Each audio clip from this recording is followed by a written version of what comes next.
Welcome to That Philly Sports Girl. I'm your host, Elise Person, and yesterday, Jalen Hurts led the Philadelphia Eagles to an upset win over the New Orleans Saints 24-21, snapping the Eagles' four-game losing streak to send our overall record to 4-8-1, and snapping the Saints' nine-game winning streak to now put them at an overall record of 10-3. And I just cannot get enough of Jalen Hurts. I felt like I was watching a completely different Eagles offense. The O-line looked better than they have, I felt, all year. The receivers were getting open and making plays, and we were just allowing for run plays to happen. I am eating my words today because I did say last week that with the combination of the Eagles' offensive line, the way the receivers haven't been getting open, I really didn't think that it was going to matter who was in the pocket. I really didn't think that the Philadelphia Eagles would have that much success at the quarterback position with Carson Wentz or Jalen Hurts under center. But thankfully, I am eating my words, and I could not be happier to be wrong on this Monday morning. Jalen Hurts stepped into what one could call a broken offense, and he made sparks fly. He made plays happen, and he pulled out a win against the NFL's number one ranked defense. Yes, I said that correctly. I mean, can we talk about that more? Not only did Jalen Hurts step into a not ideal situation with a seemingly broken offense, he made his first career NFL start against the NFL's number one ranked defense. And you could really say that there was a lot of factors stacked against him last night. Instead, though, he was able to pull out the win and prove to me that I think that he deserves the starting spot in Philadelphia. I think that his play last night, while it wasn't perfect, he did not play 10 out of 10. He did have some minor mistakes. I do think that his play and his presence on the field, to me, proved his leadership and his ability to take control over the Eagles' offense. Yesterday, Jalen Hurts threw for 167 yards and one touchdown and ran for 106 yards. Hurts was seeing the field, making smart, conscientious plays. He knew when to throw the ball away.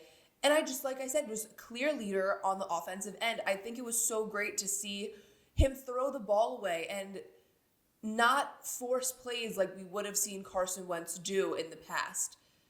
So I just think it was an overall great effort under center. He was running. He was able to throw. He was seeing the receivers. He was just seeing the open field and making, I think, the best play possible. Miles Sanders was also a dominant member of the Eagles offense yesterday. He led the Eagles with 115 rushing yards, including an 82 rushing yard touchdown, which is the Eagles' fourth longest rushing play in history now. The dynamic duo of Sanders and Hurts in the running game is so exciting to watch, especially to watch them just run up on the Saints defense. I think it was just so exciting, and it was just something that Eagles fans hadn't seen in a while because we were really not allowing the run play to happen in the past 13 weeks. But yesterday, the Eagles were running the ball. They were giving Miles Sanders the ball, and they really took down the Saints defense. In 55 games, the Saints defense has not allowed a single runner to pick up over 100 yards. Yesterday, we had two players pick up over 100 yards in the run game. That's just exciting stuff there. I mean, that's just the Philadelphia Eagles that I feel like we once knew. Eagles offenses that were taking control of the game and making the defense react to them, not them completely reacting to the defense. So that was really exciting for me to watch on the offensive end. But I also want to commend the Eagles receivers tonight, not just in the running game, the Eagles receivers. I want to note that Jalen Hurts really spread out the offense. There wasn't one single receiver that was doing all the work. I felt like it was a very spread offense, and so many receivers were being targeted. We had receptions by Jalen Reagor, Dallas Goedert, Miles Sanders, Greg Ward, Alshon Jeffrey, Zach Ertz. Very spread out offense, like I had just said. And we really haven't seen the Eagles look like this offensively throughout the season. Our leading receivers were Jalen Reagor with 46 yards and 2 receptions, Dallas Goedert with 43 yards and 4 receptions, and Miles Sanders with 20 yards in 4 receptions. And it was just nice to me to see the Eagles play a balanced offense, not just so heavily in the run game, not so heavily in the passing game, not so heavily with one receiver and one target. I think that it really looked like they were playing for one another and with one another. In his post-game press conference, Jalen Hurts said, quote, "We all had each other's back," end quote. And I think that that really showed, and I think that that is a perfect quote for what happened in last night's game. And I think that it showed that everyone had each other's back, not only on the offensive end, but on the defensive end. I think we need to talk a little about the defense contribution to the win last night, because the Eagles' D-line was just on fire. I think the Eagles have one of the most exciting defensive lines to watch in the NFL. Between Javon Hargrave, Josh Sweat, Fletcher Cox, and the rest of the Eagles' D-line, Taysom Hill was not able to have the rushing yards he is used to. Hill is in the top 5 in the NFL with rushing yards, and last night the Eagles' defense was able to hold him to a total of 33 rushing yards. That's great. I think that just speaks momentums to the Eagles' defensive line, that you have a top 5 rusher and you were able to hold him to 33 yards. That's amazing. And on top of the Eagles' defensive line, they were able to sack Taysom Hill 5 times. 5 times. That's just great pressure. Javon Hargrave and Josh Sweat finished the night with 2 sacks apiece, and Fletcher Cox finished with 1. However, this was not all these 3 linemen did last night. They were all over the place. Hargrave also added 3 hurries and 2 tackles for loss. Josh Sweat had 2 hurries and a tackle for loss, and Fletcher Cox had 1 tackle for loss and 1 hurry. I think that the Eagles defense 100% contributed to the win, and I really think that that's why Jalen Hurts is correct in saying that everyone had each other's backs.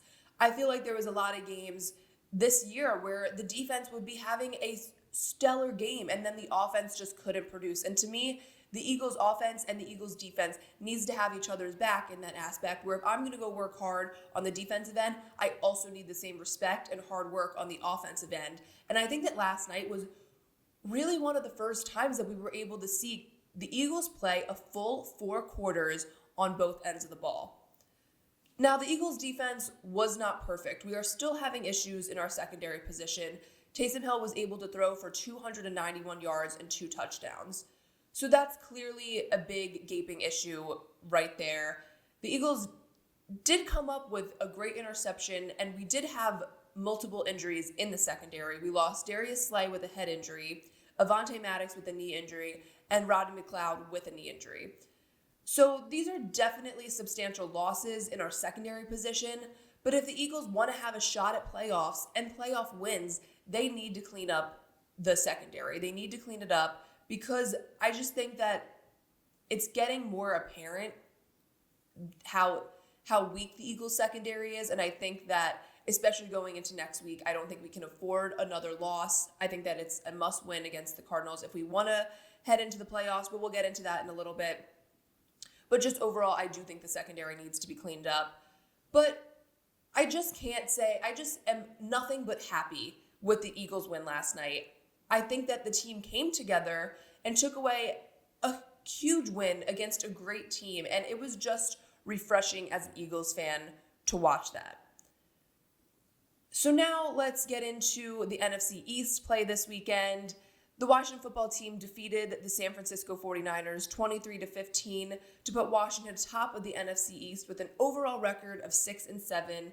Alex Smith strained his right calf in the win yesterday and had to leave the game in the final minute of the first half, and Wayne Haskins came in and led Washington to a win. So that's obviously a little bit of concern with Alex Smith's right leg, which is the leg that he had multiple surgeries on, almost had to get his leg amputated from an injury back in 2018. So I think we're all going to be closely watching Alex Smith's calf injury. It doesn't seem anything too serious. I don't want to speak prematurely, but hopefully they just took him out as a precautionary issue and precautionary take. So Dwayne Haskins did come in and lead Washington to a win. So now Washington is atop of the NFC East and in first place. The Giants fell to the Cardinals 26-7, putting them at a 5-8 record and now in second place of the NFC East. Daniel Jones was back under center yesterday after being out with a hamstring injury, but he did not look fully recovered at all. He was stiff and not mobile in the pocket. He was 11 for 21 with 127 yards and was sacked 8 times before Colt McCoy took under center, but it was far too late for him to get any offense rolling.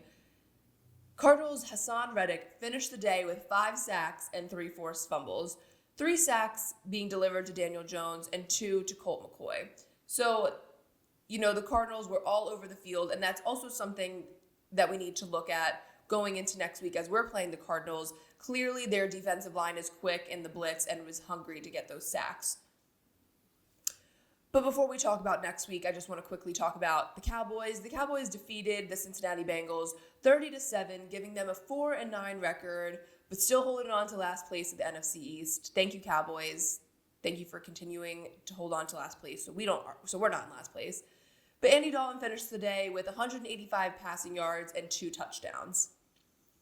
So now looking ahead to the Eagles versus the Arizona Cardinals, we have to start Jalen Hurts. I don't even think that's a question that needs to be in conversation.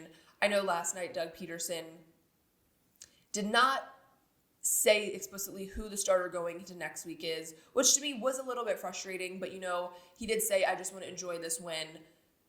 I guess valid, but I think it's very apparent. I don't think it'll be a surprise when he announces that Jalen Hurts is going to be the starter going into the Arizona Cardinals game, but I don't know. I don't know why he didn't just announce it, but what are you going to do? The Eagles' offensive line, though, however, must take the Cardinals' defense seriously. I mentioned they finished yesterday against the Giants with 8 sacks. That's a nice high on the defensive line heading into this week against the Eagles. Especially with the Eagles kind of notoriously having a shaky offensive line. I think that it's very key for the Eagles' offensive line to focus in on how the Cardinals' defensive line is making these sacks. I think just a lot of film watching is important for the offensive line heading into this week. I do think that Hurts is a great and shifty quarterback, but our O-line overall really just must prepare for the blitz.